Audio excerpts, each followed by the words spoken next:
يوصيكم الله في أولادكم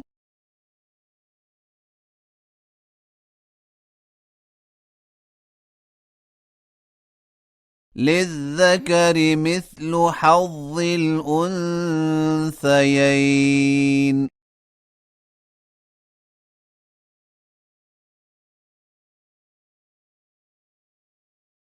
فإن كن نساء فوق اثنتين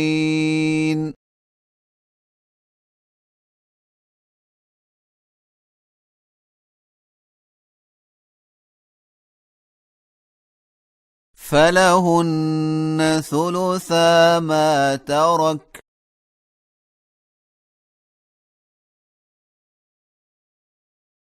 وإن كانت واحدة فلها النصف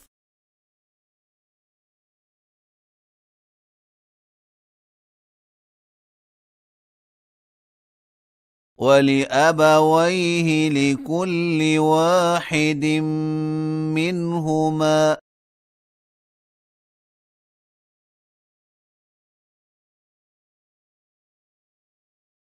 السدس مما ترك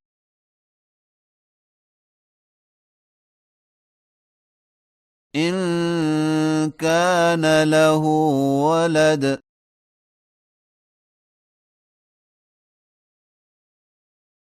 فإن لم يكن له ولد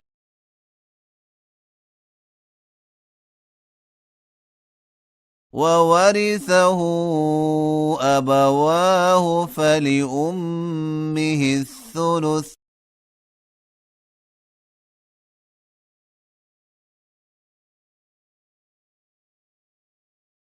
فإن كان له إخوة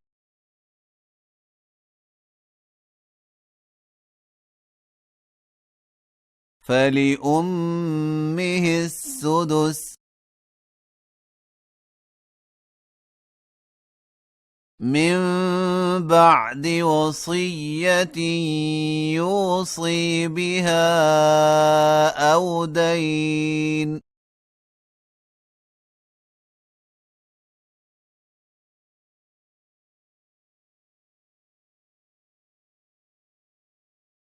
آباؤكم وأبناؤكم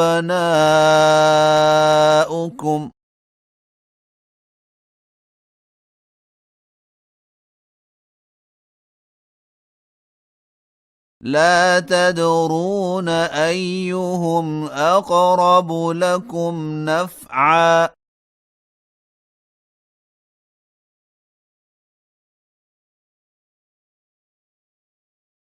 فريضة من الله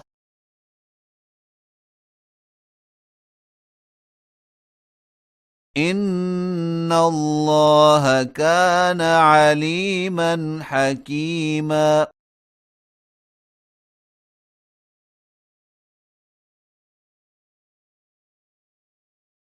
ولكم نصف ما ترك أزواجكم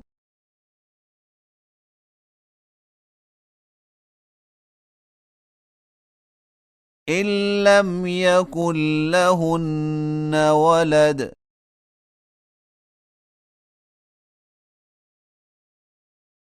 فإن كان لهن ولد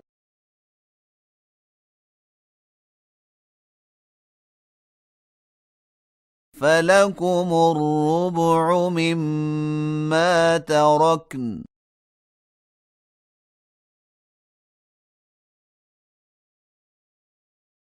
من بعد وصية يوصين بها أو دين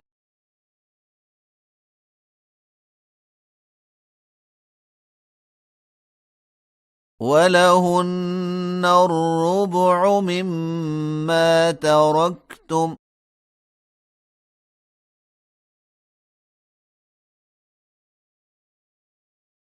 إن لم يكن لكم ولد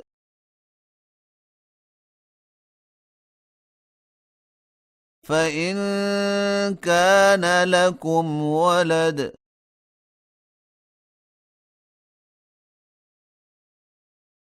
فلهن الثمن مما تركتم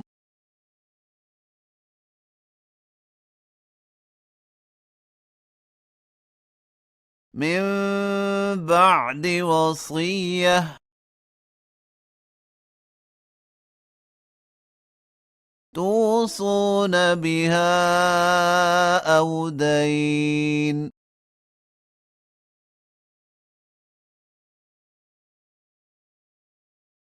وإن كان رجل يورث كلالة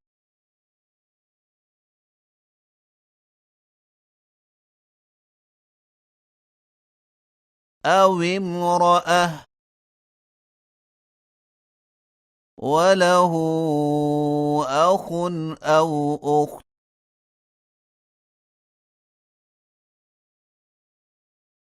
فلكل واحد منهما السدس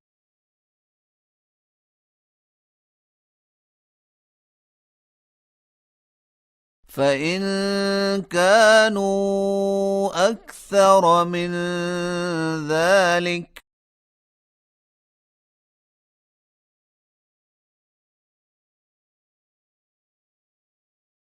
فهم شركاء في الثلث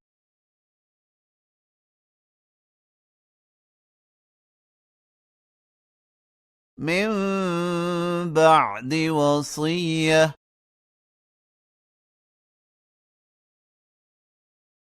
يوصى بها أو دين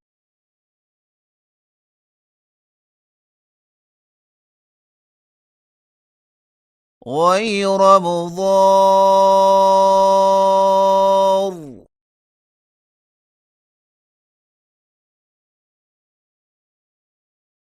وصية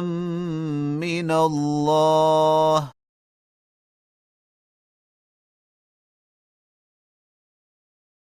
والله عليم حليم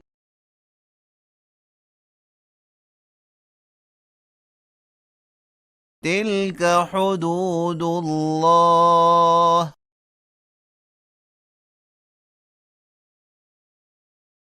ومن يطع الله ورسوله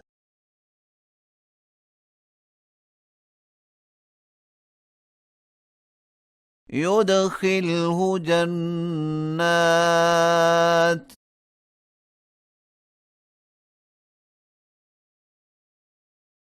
تجري من تحتها الأنهار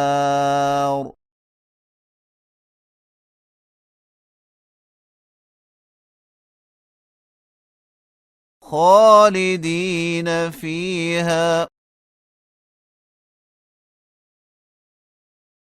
وذلك الفوز العظيم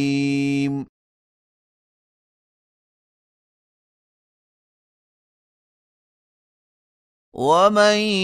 يعص الله ورسوله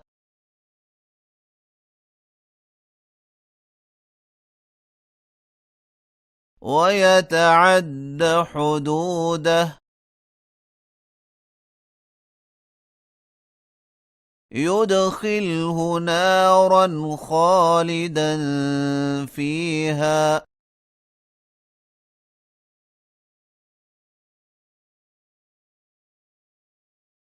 وله عذاب مهين